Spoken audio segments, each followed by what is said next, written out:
Steve Kent. Glad we're able to finally do this. Glad we finally met. For anyone that's going to be listening, they're not going to know the conversation you and I had prior, and that is, it took us a little bit of a, roundabout way of getting to finally meet. We first met this person and that person. We're finally here. Before we get into kind of your own thoughts and insights of what it was like to be able to put pen to paper for Adrian's book, Mets or Yankees? Mets fan. Okay. I am a fan of any team that plays and beats the Yankees. How that one for you? Okay. That's funny. Yep. Especially living in New York, I was just curious because so many people that I've come in contact with, they're very much Yankee fans, and I mean, I think that's pretty much probably the predominant sport, right? Predominant team, I would even say, to some degree. Well, it's not so much that I don't like the Yankees. I'm not a big fan of George Steinbrenner, of what he did and the process he's put in place to have the huge payroll just to win a championship. That's really where my thoughts come from. Not so much the Yankees, but where it started with him. Oh yeah, well they've been on a run, and I like I said, I'm the same exact way that you are. I don't choose to put any sort of negative or hate or anything like that in the world, but having lived in that era where the Detroit Tigers and now the Phillies were good, and then the Yankees just come in, and just because they had one or two hitters who were getting paid $400 million, just out of the park. Every time it's like, come on, it's gotta stop at one of these years. I hope so. It stops somewhere. But no, this year was interesting. This year was very interesting. I actually thought the Mets were going to make a run for a while. They were. And then, of course, like typical, could be injuries, I mean, if you take a look at like the 69 Mets, they really had no major names on the team, but they all came together at the same time. And that's kind of what happened this year in the beginning. And then they kind of drifted a little bit, and one player doesn't perform, then two don't perform, then three don't perform, and all of a sudden it's a team wide, and there it went. Yeah. So then I say there's always next year. Okay, we can deal with this. It's not the worst thing in the world, so okay. It probably has become a phrase for so many of us. I've been a Lions fan for 15, maybe longer than that, years. Okay. So I pretty much have had the honor and privilege to experience the winless season, the times where almost, all those things. So it's just funny. It's funny to me how, and it's interesting how sports not only give us an opportunity to express parts of who we are, even though we're not the ones stepping onto the pitch or throwing the strikes or anything like that, but then also connect us as people, as communities. And I think so many other things do that. And one of the things I mentioned to you that I wanted to connect with you around was putting together this book for Adrian and being able to create that as a baseline of who she is through the perspective of community. What was it like for you to be able to actually put pen to paper and express on that question of what makes Adrian a gift in your life? Because I don't really know much about your guys' friendship or relationship. I know you're part of, her group, her network. You're based in New York. You probably have seen each other in person, unlike us just yet.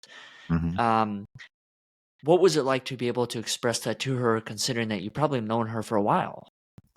I met Adrian in 2013. So now it's about 11 years that I've been in her group, somewhat friends with her. I don't know her super well, but I know enough about her, and I've met her enough times that to put my thoughts about her and the group onto paper was a very, very simple process, because there is nothing about her or her group that's what I'm going to call a one-hit wonder.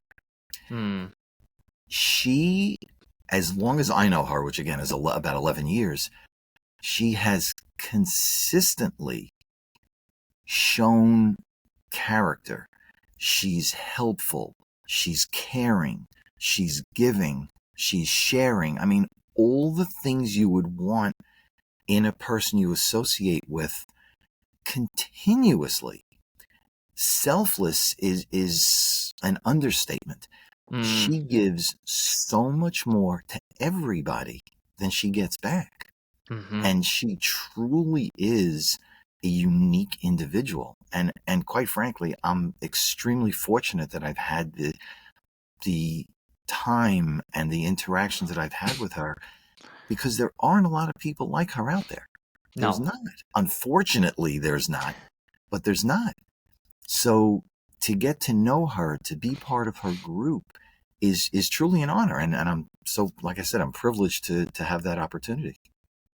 And when you meet people like that too, I've experienced a handful of people in my own life. It really is a rare occasion, isn't it? Like you come across. It's funny because it reminds me of, kind of on the theme of sports, reminds me of Allen Iverson's Hall of Fame speech. So there's a portion of that speech where he talks about meeting Michael Jordan for the first time. And the joke that he makes is that he steps onto the court and he says that for the first time in his life, a human being did not look real. Wow. And for me, the reason why I bring that up is because I have met people like Adrian who are just so, it's almost even difficult to put words to it, right? Like giving and warm and connecting and expressive, and it's like, you have a set of parents elsewhere, but at the same time it's like, man, this person's like my mom or my dad or my sibling. And it's just you just get so blown away by the fact that yes, it's another human being, but there's just something that transcends this whole thing, that we met each other for the first time, and yet it seems like we've known each other for a very long time. So, I mean, there are, through Adrian's group, there are a number of people that I have met. Now, we haven't really met that long, so sorry, but I'm not going to include you in this category. I'm sorry. We'll get to know each other, but not yet. But through Adrian, there are a handful of people that, like you said, I have met, and it's that instant connection. And there are a number, and I'm just going to give you a few because there are too many to mention. Sure. But Scott Mason is in that category. Mark Halpert is in that category. I don't know if you know Jeff Goldberg. He's in that category. And again, there are others in this too many to mention, so I'm sorry for everybody else. Okay, but I met Scott through Adrian, and I met him in New York City, and I think it was for breakfast or lunch, and we talked for a couple of hours, but we instantly hit it off. Had the same, and Scott's significantly younger than me, but we had the same work ethic, the same values, somewhat of the same background of some of the obstacles we had to overcome. Some of the same, some different, but we just hit it off so well. And I don't see him as often as I would like, because, again, you want to meet the people, Zoom is one thing, but meeting again is a different thing. But him and Mark and Jeff, they're just amazing people. And the common theme with the three of them is Adrian. That's where I met them. So that's the quality of people that she's attracting, that she stays with or hangs out with, whatever term you want to use. And it's just amazing. And when you stay and associate with people like that, you have no choice but to become a better person. And I know I have been because of them. So I thank them for that as well. And then, it's just a great, great feeling. Well, do you think that to some degree we also just happen to meet a lot of reflections of either who we are or the person that's the common denominator between them?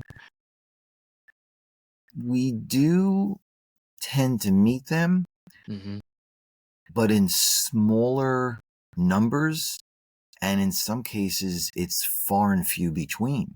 Mm. But if you have I'm going to call her a connector, like an Mhm. Adrian, who knows that group, that collection of people, and makes the introduction, it significantly shortens the curve, the time curve, to Mhm. meet them and build that relationship, because you're getting, and again, I hate this term, but it's a warm introduction.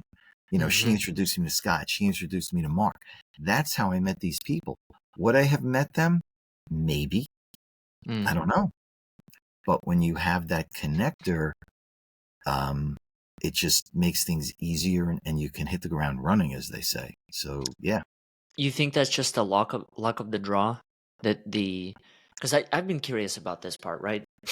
Mhm. We you and I and many others, we spend so much time connecting with other people or seeking connections. And the thing that I've been curious is about how is it that some of these deeper and effortless and conversations that you just instantly get into it. I was the same way with Scott Mason. Mhm. He'll even tell you the story if you ask him. We were scheduled for a 15-minute conversation. It lasted 3.5 hours. Wow. Okay. And we're just on the phone for 3.5 hours. And we got to the point where we literally said, hey, I got to go eat because I've literally missed lunch and I'm about to miss dinner because of this. So, Right, right. so that's the conversation we had. But I've been curious as far as the number appearing to be so few in between. Is that just how do you process that? Is that the way that it's meant to be? Is that the way that it just is? Like, why is it that we aren't meeting 9 out of 10 who are like that, but it's like 1 out of 10? At least that's what it appears to be. So, my view of the world, Sure. I believe people are good. Okay. General statement, people are good. People want to do better, but a lot of people don't know how, and they have their own agendas. So, what I have found through the years, and I've been doing this a long time, again, my experience, when I speak with someone, doesn't matter who it Hmm. is, most of the time it's, hey, Steve, it's a great day. Yes, it is. So, you need my product or service. Well, hold on a second. We've never talked before. You don't know who I am, what I need, my business, my budget, all those things. So if you're going to start the conversation with a sales pitch, we're done on the spot. Mm. But when you meet those few people who focus on who you are, what's your background, what's your family like, what's your favorite sports team, where do you go on vacation, where they truly care about you as an individual or as a family person, and those conversations continue once, twice, 3 times, 10 times, until at some point down the road, the business piece comes up. But it's that some point down the road. Up front is, hey, we have a similar background, come from the same town. My kids are the same age. Our wives know each other. We went to the same college. Some type of common bond that you can just, after a while, you just kind of sense that it's a real person, not a what's in it for me person. And that's what I get from some of the introductions I got from Adrian. I probably get that type of relationship from, I don't know, 1 in 100. Oh yeah. Maybe even Seriously. higher than that. Yeah. Right. For me, for sure. But it's okay, because what I have found is quality is better than quantity. Yes. A small group of quality people that make me or you a better person Hmm. absolutely is better than 100 people who just want to sell me something and don't really care. Yeah. So, over the last bunch of years, that's the approach I've taken. And in part, it comes from Adrian and what she says and what she does and how she acts, because it's all consistent in that same direction. It's that caring that really sets her apart. Hmm. Okay, so now I'm curious. I'm curious in breaking that down because I believe in what not only do I believe in much of what you're saying, I live according to the same principle, and that's I Mm-hmm. believe in developing quality relationships and really detaching yourself from any sort of expectation or possible outcome, Mm-hmm. and Great. being in that relationship as much as possible. Now, I just said that in a sentence. It clearly does not, it has not taken a sentence to learn that. It's taken many Sure. years. But I'm also wondering, to what degree do you personally look at relationship as this and, right? Having relationships that you invest a lot of time and energy into, Mm-hmm. and whatever they produce or result in, that's what they do. And then also having relationships that are a bit more quote unquote transactional, because unfortunately or fortunately, you have to be able to pay the bills to get on podcasts like Correct. this, to have the two lights in the background, right? All those Mm-hmm. things have to be running. So, how do you play both sides of the coin in, hey, these are people I'm reaching out to Mm-hmm. solely like business purpose. This is what I'm doing. This is the value I think it Mm-hmm. can provide. Let's get on a call. And then these are people I'm reaching out to really just invest time and energy into learning more about who they are, wanting to know about their families, their life, their vacations, their favorite sports. Do you categorize it that way? I am very much of a relation type of person. Okay. It takes me quite a while of speaking with anyone Mm-hmm. to really get to that point of business. But I have enough people. Well, I'm not sure if there's really ever enough, but but I have a large group of people that I am building those relationships with. Now, there's no right or wrong answer or right or Mm-hmm. wrong approach, but at some point in building that relationship, and people know what I do because typically my my title of financial educator is shown below my name, so they know Sure. high level what I do. But I don't push it at all. And if somebody along that line says, "What do you do?" I give them the 100,000-foot level in 30 seconds or less. And then I Mm. go right back to the relationship side of it. If they say to me, "Hey, my spouse, my kids, my aunt, my uncle, my cousin, my dog, my cat, my goldfish needs help," yes, we will help them. But with that person I'm talking to, it's continuing the relationship. And by doing that, and people know that you're sincere, they're going to, in many cases, either do business or refer you to people without asking. And Interesting. that's the approach I take. Is it a long process? Yes. Do I mind a long process? No, because Mm. I know I'm building quality relationships. And if that light bulb goes off and they see the value, that's great. But it takes me a long time, and maybe too long, to ask for business. And maybe it does take me too long, but that's just the way I am. I'm that relationship building. But if there's enough people that I'm talking to, yes, the business will come. Because you're right. Lights have to be paid, food has to be purchased, and Mm-hmm. other things. Mm-hmm. Where did you develop that mindset? What clicked and said, "Hey, this is the path I'm gonna go down on"? So, long answer, but I'll try to shorten it up for you. That's all right. We got I plenty of can't. time. I came out of corporate in 2012 after 32 years, and they do Mhm. everything for you. Everything.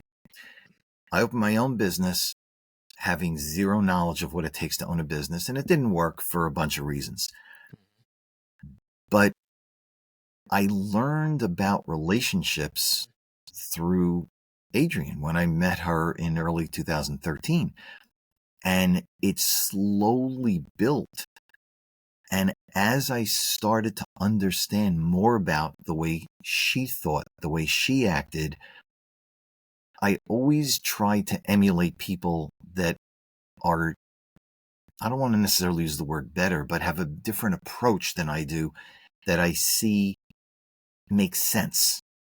And the way I was working was not making sense. So I adopted her approach to a smaller extent, because she's definitely much, much better and more experienced than I am. And I'll say that all day long. But I'm learning, I'm catching up. But I started to develop that. And I realized that the personal touch is something I wanted. And I didn't want to get that phone call or email or Zoom that said, "Hey, Steve, you need my product." Back to that statement from before. I find that,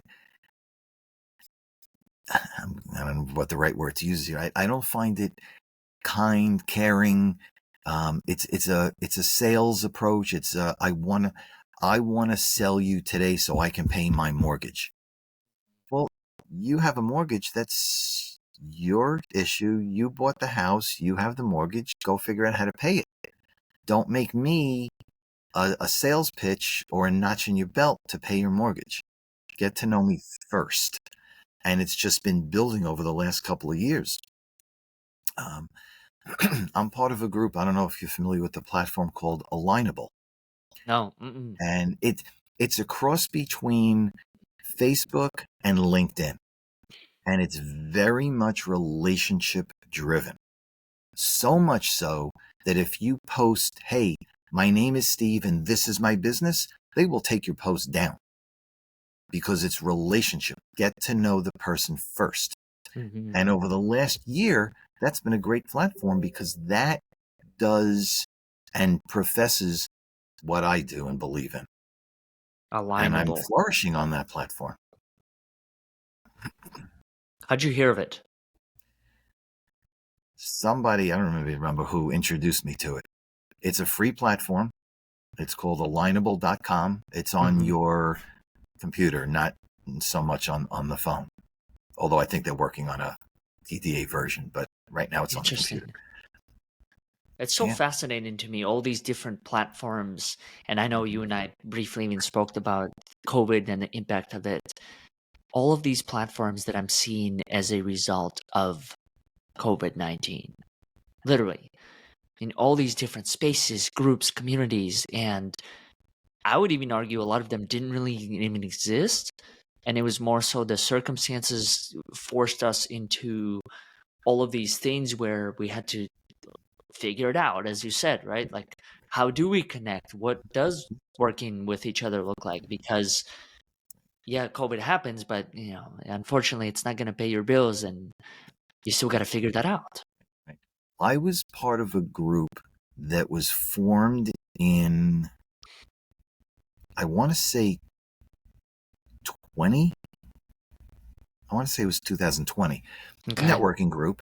And it was formed, like you said, out of COVID. It started in the US, it expanded to Canada, it expanded overseas, and it had significant numbers of members. And they had 50, 60, 70 meetings a week, that optional based on geography, and because it's Zoom, you could dial in. But when COVID ended, it's a shell of what it was. I'm purposely not telling you the name. It's a shell of what it was. And I saw it coming, and I dropped out after 2 years because it just, once people started going back to work, people started going out, nobody came because the meetings were during the day. So if you're home, so nobody knows you're home. Nobody knows what you're doing. You take an hour off work, you dial into a meeting, no big deal. But when you have to go back to the office, now there's more accountability. You don't have that hour in a day. So people were dropping left and right. And yeah, I'm not even sure it's there, but it's a skeleton of what it was. But it's the same thing. COVID created, because of the need, if there was value, it stayed and it lasted. If not, it went away. Well, I think it's true of a lot of groups, right? I think a lot of different groups I've been a part of that started during COVID for the same exact purposes of wanting to build a community and a space for people to express and be who they are and connect. And then once we were able to go back to in person, it changed everything. It changed the circumstances, and New York was also a very interesting time, and it still is to a degree. When COVID first happened, I remember FaceTiming Scott Mason and just seeing the different things. I was like, wow, that is a very, very different world. It is. Sad, and a lot of, I'm not diminishing anyone's life or the lives they've lost. It's just, yeah, a very populated area, and right, in a populated area, things magnify themselves. yep. Mm-hmm. Unfortunately, some cases, sometimes for the good and sometimes not so good, like COVID. But yeah, in a densely populated area, things magnify quickly. Mm-hmm. Well, that's why for me, I think one of the reasons why I even wanted to do this or create these books is a way to recognize the people when they're still alive. Mm-hmm. Because I just realized, and I don't know if you realize this within your life, that I think there does become a time when it's too late Mm-hmm. to say thank you or I love you, or if it wasn't for you, I wouldn't be this. Yep. And I don't Yep. know if you've had moments like that in your own life. I certainly have. Mm-hmm. And it's Oh, a yeah, challenge, because then it turns it into a is. regret. And then Right. that's the regret you got to live with for rest of your life or until you find some other way to Mm-hmm. shift that perspective. Right. We all have, Yes. some of them are short, some of them are longer, but we have our highlights and our lowlights. I worked, like I said, in corporate for 32 years. And yeah, I rose through. I had huge teams that I led, but at what price?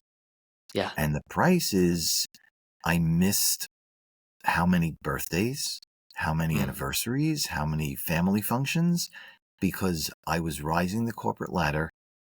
And what I realized too late was I was building somebody else's dream. And you can never get back all those things. Never. Mm-hmm. Yeah. So it's a tough thing. So you're right. When you have the person or group that you're close to, stay with them, spend time with them, tell them you love them. Yeah, because like you said, you can never get those times back that you missed. And you never know how it's going to last.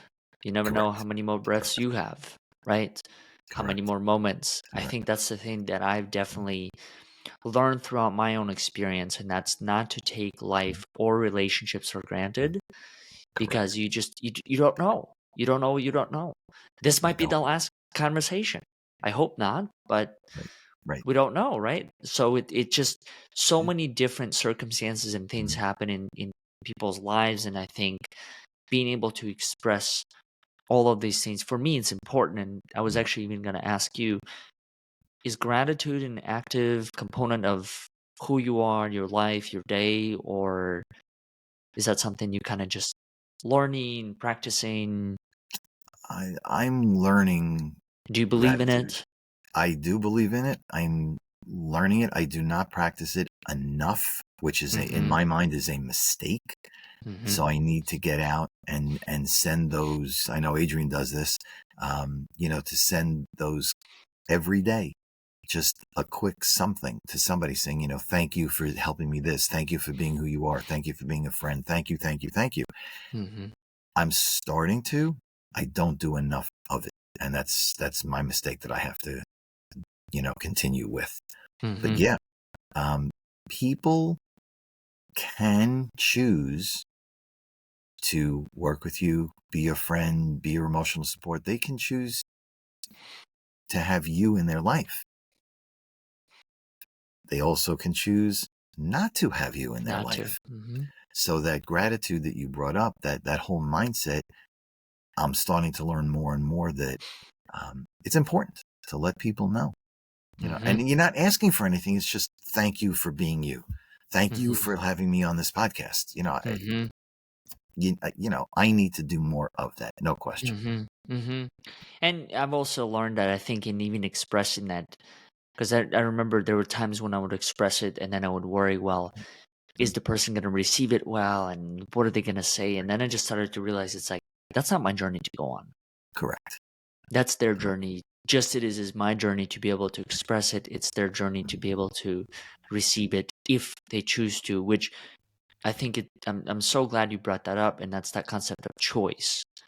I Yep. think that's something we do have from day in, day out, is the ability to choose how Yes. we show up, who we show up as, who we interact with, how we interact with them. It's Mhm. all just a series of choices at a certain point. It is. It is. And it's the choices that we make that really define who we are and where we go. Mm. But a lot of people that I've come across don't understand the choice they make and the ramifications. Mm-hmm. And that's the problem. When my kids were young, way back when they were young, we started with my son because he's a little bit older. And when he was, 6, 7 years old, we said to him, okay, it's holiday time. Here's a budget. We'll go with you to the store, but here's a budget.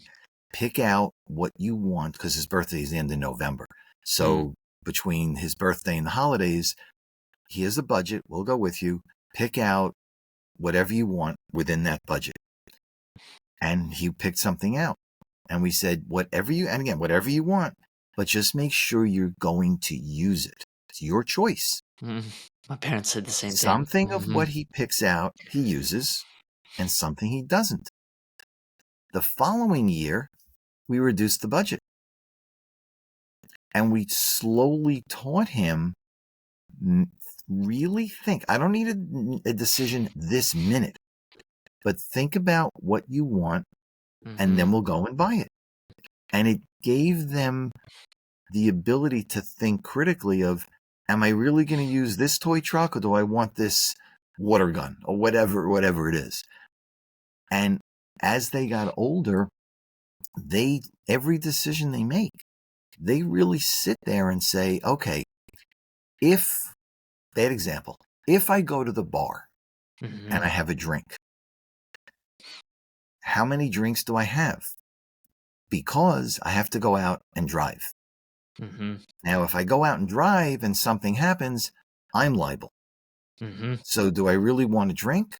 Or if I do have a drink, do I have one and then stop and hang out for the next hour or two so it goes through your system and now you're okay to drive?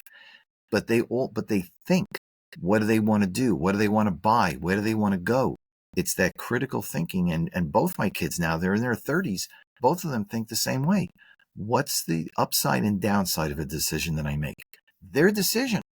And I'm always there if they want to bounce it off me, but their decision. So, like you said, a decision of somebody to be in your life. Thank them, their decision, how they take that thank you. But never give up who you are. You're good, you're smart, you're kind, you're caring, you're giving. That's great. Don't ever give that up.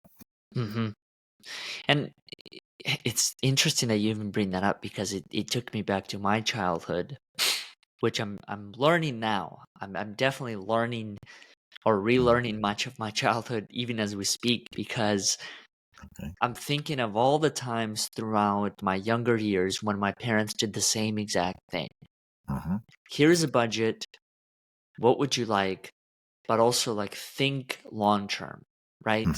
How often am I going to use this? And it's so funny, because now when I make budgets or when I think of things that I would want to either experience or to buy, that's the thing that comes to mind. And I'm like, man, I wish I would have invested more into that piece of, a North Face jacket that I could have used for the next 20 years, rather than that toy truck that I ended up using for literally less than 24 hours and then it ended up being in the trash. Now, when you're young, you don't understand the bigger picture, and I get that. No.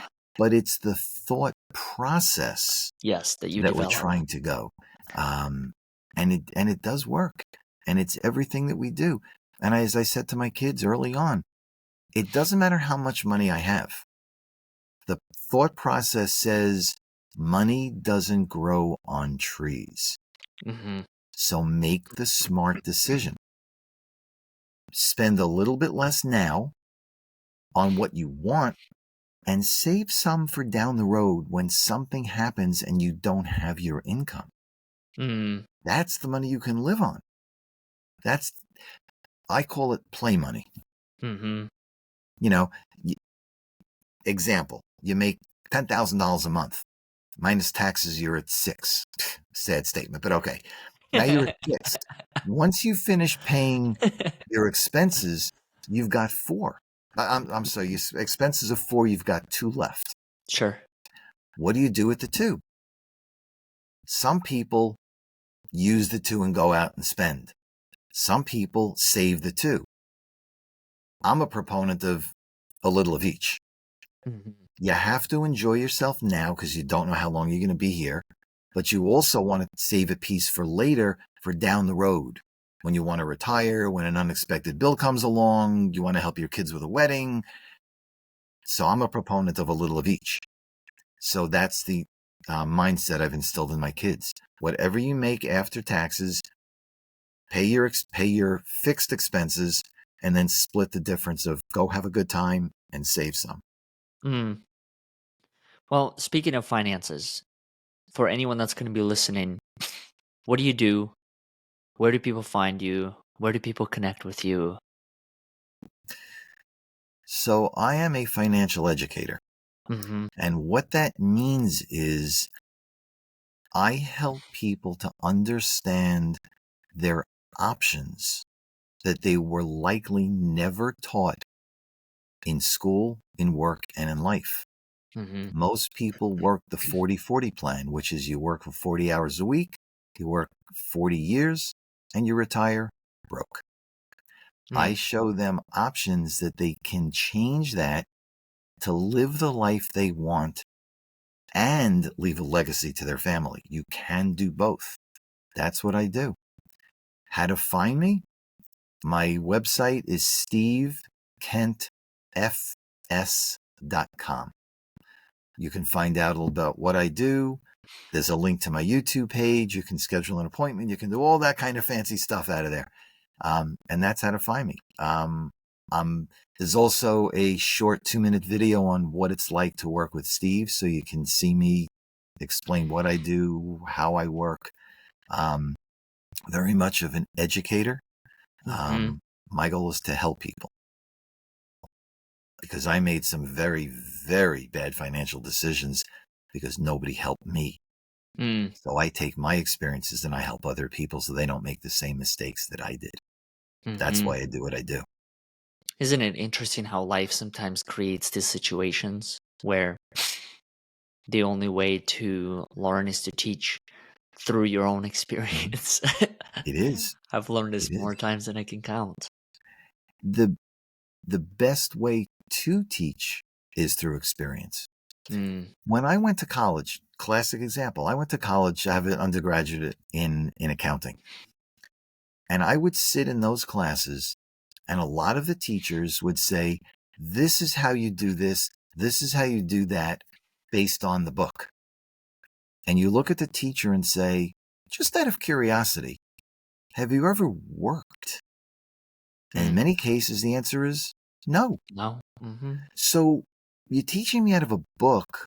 And if I ask you something out of the ordinary or out of the curriculum, you don't know the answer because you've never lived it. Mm-hmm. And that's a big deal.